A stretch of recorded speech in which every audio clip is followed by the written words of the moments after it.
दरअसल उत्तर प्रदेश के गाजियाबाद जिले के खोड़ा में सूर्या हत्याकांड पर सीएम योगी आदित्यनाथ ने बेहद ही कड़ा और साफ संदेश दिया है।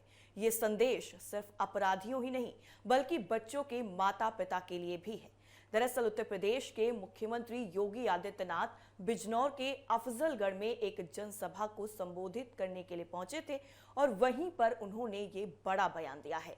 दरअसल सीएम योगी आदित्यनाथ ने सूर्या हत्याकांड पर बोलते हुए कहा है कि धर्म की स्थापना के लिए सुदर्शन चक्र जरूरी है, तभी ये देश सुरक्षित रहेगा। मुख्यमंत्री योगी आदित्यनाथ ने कहा कि सूर्या को दोस्ती के नाम पर धोखा दिया गया, बकरीद पर उसके साथ गलत हरकत की गई, जिसके बाद पुलिस ने अपना काम किया। योगी आदित्यनाथ का सीधा सीधा ये कहना है कि दोस्ती की आड़ में छूरेबाजी स्वीकार नहीं है। कोई अपनी नालायक औलाद को समझा नहीं पा रहा है तो समझो गलती कर रहा है। ये उसकी सबसे बड़ी चूक है और उसे सजा मिलेगी। मुख्यमंत्री योगी आदित्यनाथ ने यह भी कहा कि राज्य सरकार की संवेदनाएं हमेशा सामान्य और कानून का पालन करने वाले नागरिकों के साथ हैं। अगर कोई कानून व्यवस्था के साथ खिलवाड़ करने की कोशिश करेगा तो उसे किसी भी सूरत में बख्शा नहीं जाएगा। सीएम योगी आदित्यनाथ ने जिस तरह से ये बयान दिया है, सूर्या हत्याकांड के बाद ये सीधा साफ संकेत माना जा रहा है कि किसी भी तरीके की जो यहाँ पर दुश्मनी निकाली जाती है, धर्म के आधार पर पहचान करके उन्हें मारा जाता है, उनकी जान ले ली जाती है, तो सीएम योगी आदित्यनाथ ने बिल्कुल ये स्पष्ट कर दिया है कि किसी भी कीमत पर इस तरीके की हिंसा बर्दाश्त नहीं की जाएगी। सीएम योगी आदित्यनाथ ने अपने बयान में तमाम और चीजों का भी जिक्र किया है। सीएम योगी आदित्यनाथ का ये बयान सीधा सीधा उन सभी लोगों को चेतावनी है जो धर्म के नाम पर खुद को ठेकेदार समझ लेते हैं, जो धर्म के नाम पर लोगों की जान लेने से पहले एक बार भी नहीं सोचते हैं। सीएम योगी आदित्यनाथ ने सीधा सीधा अपने बयान से उन तमाम लोगों को साफ जो संकेत है वो यहां पर दिया है कि उत्तर प्रदेश में हो या फिर कहीं पर भी हो, इस तरीके की हिंसा, इस तरीके का हत्याकांड किसी भी तरीके से बर्दाश्त नहीं किया जाएगा। जिस तरह से अब सूर्या चौहान हत्याकांड हुआ है, आपको याद दिला दें कि इस पूरे मामले ने पूरे देश में एक नई बहस छेड़ दी है। सूर्या चौहान हत्याकांड आपको बता दें कि बकरीद के दिन हुआ और बकरीद के दिन दोस्तों ने ही अपने दोस्त को ले जाकर के बोला कि चलो हम तुम्हें दिखाते हैं कि बकरा किस तरीके से हलाल होता है, और इतना कहने के बाद उसे चाकुओं से घोंप देते हैं। उसके चाकू और जो सीसीटीवी फुटेज सामने आए वो भी बेहद ही चौंकाने वाले थे। वीडियो, ये जो तस्वीरें आप देख रहे हैं इस वक्त, इन तस्वीरों में साफ तौर पर नजर आ रहा है कि जो सूर्या चौहान हत्याकांड था वो किस बेरहमी के साथ किया गया। बेरहमी से सूर्या चौहान को मौत के घाट उतार दिया गया और उसके बाद जो मुख्य आरोपी है असद, उसका पुलिस प्रशासन की तरफ से एनकाउंटर किया गया, उसका पूरी तरीके से यहाँ पर सफाया हो गया। जुर्म का जो सफाया है वो उत्तर प्रदेश में किसी भी कीमत पर बर्दाश्त नहीं, जो भी जुर्म हो रहे हैं उत्तर प्रदेश में वो बर्दाश्त नहीं किए जाएंगे। और जो ये सूर्या चौहान हत्याकांड है वो लगातार सुर्खियों में है। सीएम योगी आदित्यनाथ इस पूरे मामले पर अपना सख्त रुख अपनाते हुए नजर आए हैं। देश में तमाम पार्टियों के नेताओं की तरफ से इस हत्याकांड की जमकर निंदा की गई है। इस पूरे मामले में सीधा सीधा कहा गया कि इस तरह से कोई भी जो घटना होगी उसको बर्दाश्त नहीं किया जाएगा और ये नफरत फैलाने की जो चीजें हैं वो है। देखिए, सीएम योगी आदित्यनाथ ने अपने बयान में तमाम और भी चीजें कही हैं। बुलेटिन में आगे बढ़े लेकिन उससे पहले हम आपको सीएम योगी आदित्यनाथ का वो बयान सुनवाते हैं जिसमें उन्होंने माता पिता को सीधा सीधा नसीहत दी है और कहा है कि अगर कोई अपने बच्चों की परवरिश अच्छे से नहीं कर पा रहा है तो इसमें सीधा उनके माँ बाप की भी गलती है। सीएम योगी आदित्यनाथ ने क्या कहा है, जरा सुनिए। आपने देखा होगा बकरीद के अवसर पर किस किस प्रकार की हरकतें हो रही थी। वो तो गनीमत है कि सरकार ने पहले से ही कदम उठाए हुए हैं, तब शांतिपूर्ण तरीके से पर्व और त्योहार हो पा रहे हैं। नहीं तो पश्चिमी उत्तर प्रदेश में तो गनीमत थी जी, सबके बारे में बड़ा मुश्किल होता था। रामनवमी, शिवरात्रि, जन्माष्टमी, दुर्गा पूजा, कावड़ यात्रा, ये सब सपने हो गए थे। बेटी स्कूल नहीं जा पा रही थी, व्यापारी सुरक्षित नहीं रह पा रहा था।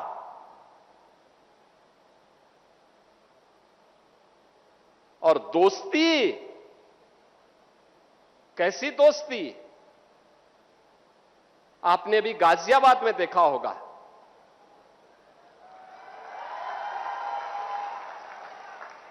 दोस्ती की आड़ में छुरेबाजी, ये स्वीकार्य नहीं और कतई स्वीकार्य नहीं होगा।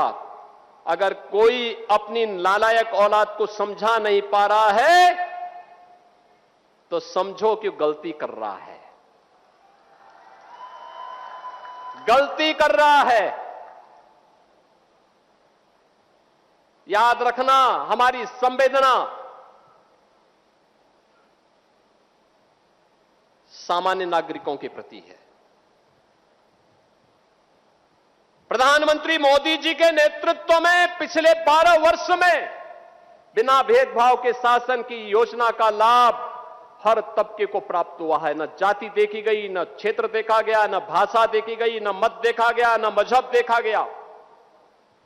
सबका साथ और सबका विकास, योजनाओं का लाभ, विकास की योजनाएं बिना भेदभाव के, बिजली बिना भेदभाव के, कर्ज बिना भेदभाव के, बिना भेदभाव के शासन की योजना का लाभ। लेकिन देश भी तो अपेक्षा करता है कि संवेदना दिखाई दे, लेकिन वो संवेदना गायब वहां पे। और बहनों और भाइयों, इसीलिए मैं भी आपसे कहने के लिए आया हूं, यही कहने के लिए मैं भी आया हूं आज।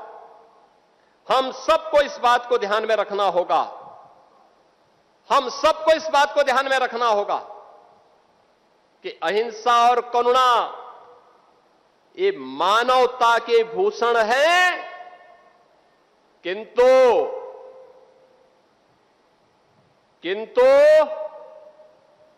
शस्त्र उठाना होगा अगर सामने खरदूषण है। भगवान कृष्ण ने भी यही कहा था, परित्राणाय साधूनाम विनाशाय च दुष्कृताम। सज्जनों के लिए ही हम सज्जन बने, दुर्जनों के लिए नहीं। भगवान राम ने भी वही किया था, निस्सरहीन करो मही भुज उठाए प्रणकीन। एक ही लक्ष्य था, इस धरती को राक्षस विहीन कर देंगे, क्योंकि ये ऋषि मुनियों को, सामान्य नागरिकों को, गरीबों को, बहन और बेटियों की इज्जत के साथ खिलवाड़ कर रहे हैं। इनसे लड़ना होगा, इनसे निपटना होगा।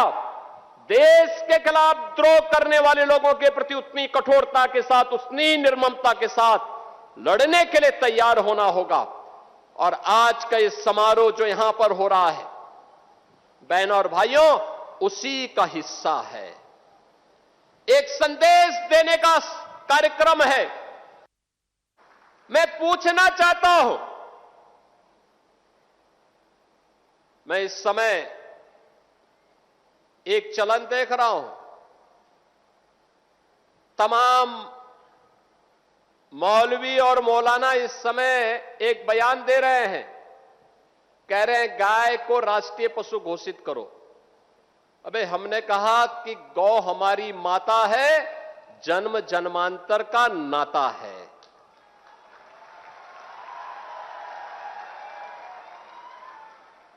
क्या मां और पुत्र के बीच में कुछ घोषित करने की आवश्यकता पड़ती है क्या? क्या किसी पुत्र को बताने की आवश्यकता पड़ती है कि तुम्हारी मां है, इसका सम्मान करो?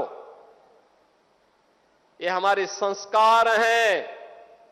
हमने अपनी मां के बारे में जो सम्मान का भाव रखते हैं वह भी, और हमने गाय को माता माना है, तो गाय तो हमारे लिए माता है, वो पशु नहीं। पशु तुम्हारी बुद्धि है, जो तुम हमारी गौ माता को पशु बोलते हो।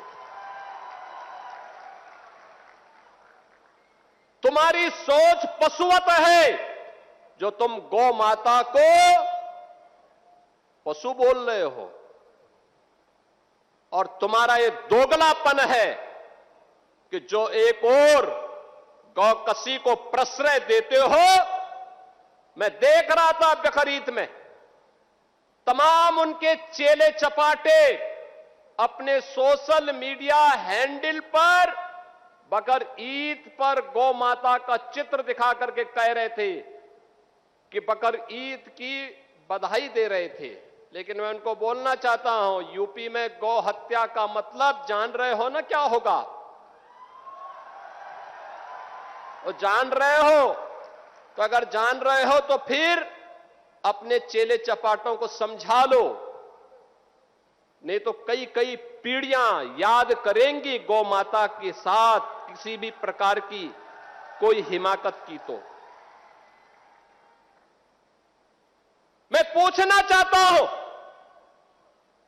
ये वही लोग हैं जो हमारी गौ माता को कह रहे हैं कि राष्ट्रीय पशु नहीं। अरे गौ माता तो स्वघोषित राष्ट्र माता है, उसको किसी को राष्ट्र माता घोषित करने की आवश्यकता नहीं। वैसे ही जैसे हमारी माता के बारे में किसी को परिचय देने की आवश्यकता नहीं पड़ती, जैसे गंगा माता के बारे में किसी को परिचय देने की आवश्यकता नहीं। हम सब गंगा माता की आरती करते हैं, गंगा पूजा करते हैं, अपने साथ गंगा पुत्र जोड़ करके अपने को सम्मानित महसूस करते हैं। हमारे तीर्थ मां गंगा के तट पर हैं, हमारे सारे संस्कार मां गंगा के तट पर संपन्न होते हैं। क्या कोई हमें बताएगा कि गंगा हमारी माता है? ये स्वतः स्फूर्त घोषित है, किसी आक्रांता कोई बताने की आवश्यकता नहीं। ये हमारे संस्कार हैं। हमने गौ को माता माना है, हमने गंगा को माता माना है। योगी आदित्यनाथ ने जिस तरीके से ये सख्त रुख दिखाया है, उसके साथ ही उन्होंने ये भी कह दिया है कि सामने अगर राक्षस है तो शस्त्र उठाना जरूरी है।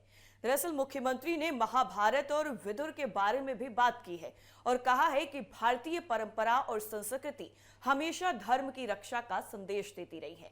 सामने अगर खर दूषण यानी राक्षस है तो शस्त्र उठाना होगा। उन्होंने कहा कि जो धर्म की रक्षा करता है, धर्म उसकी रक्षा करता है। ये धरती इतिहास को बनते और बिगड़ते दोनों रूपों में देख चुकी है, इसलिए समाज को सही और गलत के बीच में स्पष्ट अंतर समझना होगा। साथ ही देश के खिलाफ विद्रोह करने वालों के खिलाफ लड़ना होगा, क्योंकि लड़कर ही इन्हें हराया जा सकता है। इसके साथ ही गौवंश संरक्षण के मुद्दे पर भी सीएम योगी आदित्यनाथ ने कहा कि कुछ लोग गाय को राष्ट्रीय पशु घोषित करने की बात करते हैं, लेकिन साथ ही उसे एक पशु के रूप में संबोधित करते हैं। प्रदेश सरकार गौवंश संरक्षण को लेकर हर काम कर रही है। भारत में गौमाता के प्रति श्रद्धा और सम्मान की परंपरा सदियों पुरानी है। उन्होंने ये भी दोहराया कि उत्तर प्रदेश में गौहत्या के खिलाफ सख्त कानून लागू हैं और सरकार इस विषय पर किसी प्रकार की ढिलाई नहीं बरतती। गौहत्या में शामिल लोगों के खिलाफ लगातार कार्रवाई की जा रही है। इसके साथ ही सीएम योगी आदित्यनाथ ने और क्या कुछ कहा है, जरा इस वीडियो के माध्यम से आपको सुनवाते हैं। मैं केवल एक बात पूछना चाहता हूं, पाकिस्तान से उस मजहबी निर्ममता के शिकार इन पाकिस्तानी विस्थापितों के बारे में या देश भर में फैले हुए उन विस्थापितों के बारे में इन मौलाना और मौलवियों की कभी आवाज नहीं निकली, कभी नहीं निकली। कितना अच्छा होता ये बोलते कि इनकी संपत्ति को वहां पर उन कट्टरपंथियों ने कब्जा किया है, या वक्फ के नाम पर जिन्होंने यहां के हिंदुओं की जमीन को कब्जा किया है, इन विस्थापितों को हम दे रहे हैं, फ्री में देने की घोषणा करते तो हम मानते कि हां ये कुछ इनकी कुछ संवेदना है, लेकिन नहीं। और दोगला चरित्र जो होता है ना, यही होता है, मुंह में कुछ और पीछे कुछ। अब ये देश ये सोचने वाला नहीं है इसके बारे में किसी प्रकार का कोई वो नहीं करने वाला है। एक भी मौलवी ने, एक भी मौलाना ने, जब बांग्लादेश में हिंदुओं का कत्लेआम हो रहा था आज से 6 महीने पहले, 1 वर्ष से लगातार चल रहा था, और जो आंकड़े यहां पर अभी कुंवर सुशांत सिंह ने आपके सामने प्रस्तुत किए, कहां 22% हिंदू आज घट के 7% बांग्लादेश में रह गया। कहां पाकिस्तान में 14% हिंदू मात्र 2% रह गया। ये मौलाना और मौलवी कभी पाकिस्तान या बांग्लादेश की सरकारों की निंदा नहीं करते, कभी नहीं करते।